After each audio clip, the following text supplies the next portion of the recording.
اس آیت مبارکہ کے اندر اہل حق ایمان والوں کو، مسلمانوں کو ایک اہم بات کی طرف متوجہ کیا، اور وہ اہم بات یہ ہے کہ اہل حق پیش آنے والی مشکلات سے نہ گھبرائیں۔ اہل حق اللہ کی طرف سے آنے والی آزمائش پر ثابت اور صبر سے قائم رہیں۔ اہل حق کسی بھی قسم کی مصیبت کے پہنچ جانے کے بعد یا پہنچ جانے کے وقت واویلا نہ کرے، بلکہ اللہ کی مدد کا انتظار کرے۔ پچھلی آیات کے اندر یہ بات آئی تھی کہ مسلمانوں میں بھی ملی اختلافات ہوں گے، گمراہ فرقے وجود میں آئیں گے، مگر ہمیشہ سواد اعظم یعنی بڑی جماعت حق پر قائم رہے گی۔ اسلام کی تعلیمات اور اسلام کا ماڈل یعنی نمونہ ختم نہیں ہوگا، کیونکہ اسلام ہمیشہ قیامت تک باقی رہنے والا مذہب ہے، قیامت تک رہنے والا دین ہے، اور قیامت تک رہنے والی جو کہ اسلام اور مسلمانوں کو کتاب ملی قرآن مجید، وہ قیامت تک رہنے والی ہے۔ جب یہ ساری چیزیں قیامت تک رہنے والی ہیں تو اس کے لیے ضروری ہے کہ اس کی حفاظت کرنے والا کوئی طاقتور ہو،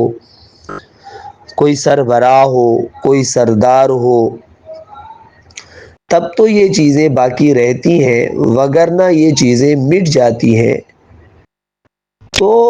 قرآن مجید ہمیں بتاتا ہے کہ قرآن کی حفاظت اور دین اسلام کی حفاظت اللہ کی ذمہ داری ہے۔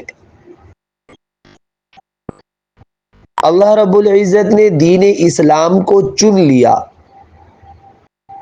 تو مطلب یہ ہے کہ اب اس کے بعد اور کوئی دین نہیں آئے گا۔ رسول اللہ صلی اللہ علیہ وسلم کو خاتم الانبیاء چن لیا، تو اس کا مطلب آپ کے بعد کوئی نبی نہیں آئے گا۔ اسی طرح قرآن مجید کو آخری کتاب چن لیا اور خود اعلان کر کے بتا دیا انا نحن نزلنا الذکر و انا لہ لحافظون۔ تو گمراہ فرقے بھی وجود میں آئیں گے،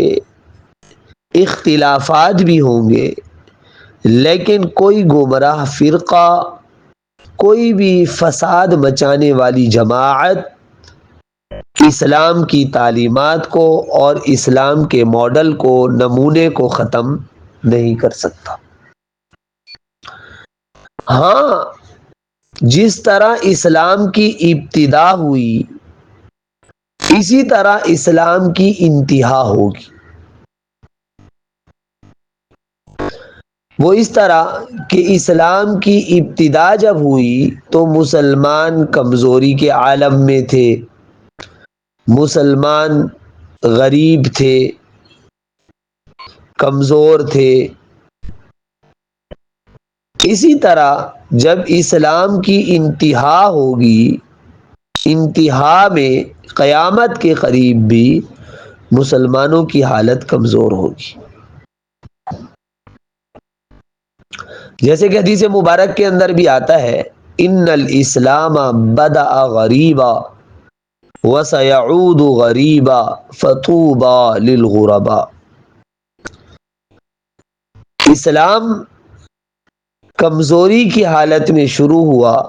اور آگے چل کر بھی یہی صورت ہوگی، پس خوش نصیب ہیں بیچارے مسلمان۔ ابتدائی اسلام میں دشمنوں کے ہاتھوں سے نبی کریم صلی اللہ علیہ وسلم اور مسلمانوں کو بہت ایذائیں پہنچی۔ اگر ہم خالی دماغ اور خالی ذہن سے مکی زندگی کے، مکی دور کے احوال پڑھنے لگ جائیں تو رونگٹے کھڑے ہو جاتے ہیں کہ کس طرح نبی کریم صلی اللہ علیہ وسلم اور صحابہ کرام رضوان اللہ تعالی علیہم اجمعین کو تکالیف دی گئی، کس طرح انہیں ستایا گیا، کس طرح صحابہ کرام رضوان اللہ تعالی علیہم اجمعین کو گرم ریت پر لٹایا گیا، پتھر سینے پہ رکھے گئے، رسیوں سے باندھا گیا، کانٹوں پر اور تپتی ریت پر گھسیٹا گیا، کس طرح ان کا معاشی بائیکاٹ کیا گیا۔ تو یہ کوئی ڈھکی چھپی باتیں نہیں ہیں۔ اگر ہم اسے سچے دل سے پڑھنا شروع کریں تو ہمیں اس بات کا احساس ہوگا کہ اسلام شروع میں بہت مشکل سے اور مشکلات سے پھیلا، ہم تک پہنچا بہت آسانیوں کے ساتھ، لیکن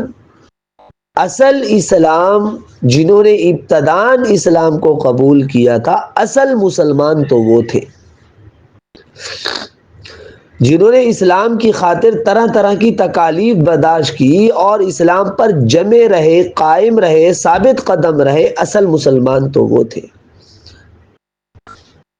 اس سے یہ بات بھی سمجھ آتی ہے کہ جو لوگ اصل مسلمانوں کے خلاف بکواس کرتے ہیں، اصل مسلمانوں کے خلاف بھونکتے ہیں، انہیں اس بات کا احساس ہونا چاہیے کہ اگر وہ مسلمان نہیں تو پھر دنیا میں کوئی بھی مسلمان نہیں۔ اگر ابو بکر، عمر، عثمان، علی اور تمام صحابہ کرام، اصحاب بدر، اصحاب احد، جو بے سر و سامانی کے عالم میں کفار سے ٹکرا گئے، 313 کی تعداد 1000 کا مقابلہ کر رہی ہے، نہ تلواریں ہیں، نہ نیزے ہیں، نہ سواریاں ہیں، نہ جوتے ہیں پاؤں میں، اگر وہ مسلمان نہیں ہے، ان کا ایمان کامل نہیں ہے، تو پھر دنیا میں کوئی بھی مسلمان نہیں ہے، نہ تھا، نہ ہے اور نہ ہوگا، اگر وہ مسلمان نہیں ہے تو۔ اگر صحابہ کرام رضوان اللہ تعالی علیہم اجمعین کے اسلام، ان کے ایمان کو مد نظر رکھا جائے، ہمارے سامنے رکھا جائے، اور دوسری طرف ہمارا ایمان رکھا جائے، تو ہمارا ایمان ان کے ایمان کے سامنے تو ایسا ہے، شاید ایسا بھی نہیں ہوگا،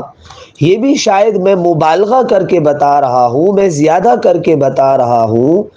کہ ہمارا ایمان ان کے ایمان کے سامنے ایسا ہے جیسے سورج کے سامنے چراغ، شاید اس سے بھی کم درجے کا ہوگا۔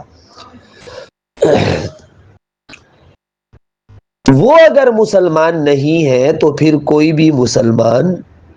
نہیں ہے۔ تو اسلام کے بارے میں نبی کریم صلی اللہ علیہ وسلم نے جو فرمایا، ان الاسلام بدأ غریبا وسيعود غریبا فطوبى للغرباء،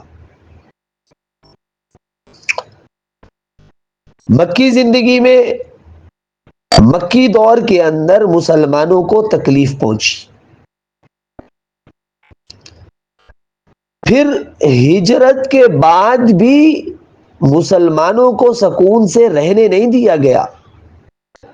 بار بار مکہ والے مدینہ پر چڑھائی کرتے تھے اور مسلمانوں کو نیست و نابود کرنے کی ٹھان کر آتے تھے، اور بالآخر 8 ہجری کے اندر اللہ کی مدد آئی، اور وہ مدد فتح مکہ کی صورت میں آئی، تب جا کر مسلمانوں کو مکہ فتح ہوا اور سکون نصیب ہوا، چین نصیب ہوا۔ اس سے پہلے کفار نے مسلمانوں کا جینا دوبر کر دیا تھا، مشکل کر دیا تھا، لیکن وہ مسلمان پیچھے نہیں ہٹے۔ مشہور ہے نا، حضرت بلال رضی اللہ تعالی عنہ مار کھاتے تھے لیکن عہد کا جملہ نہیں چھوڑتے تھے۔ کئی لوگوں نے کہا بلال یہ چھوڑ دو، تمہیں چھوڑ دیا جائے گا، کہتے نہیں، کسی بھی صورت میں کسی بھی حالت میں یہ جملہ چھوڑنے کے لیے تیار نہیں۔ تو اسلام کی ابتدا مشکل حالات میں ہوئی، اسی طرح اسلام کی انتہا یعنی ایسے ہی حالات اہل حق پر آخر زمانہ میں بھی آئیں گے۔ جس طرح وہ مسلمان، ابتدان والے مسلمان ان حالات سے نہیں گھبرائے، ہمیں بھی نہیں گھبرانا، ہمیں بھی ثابت قدم رہنا ہے۔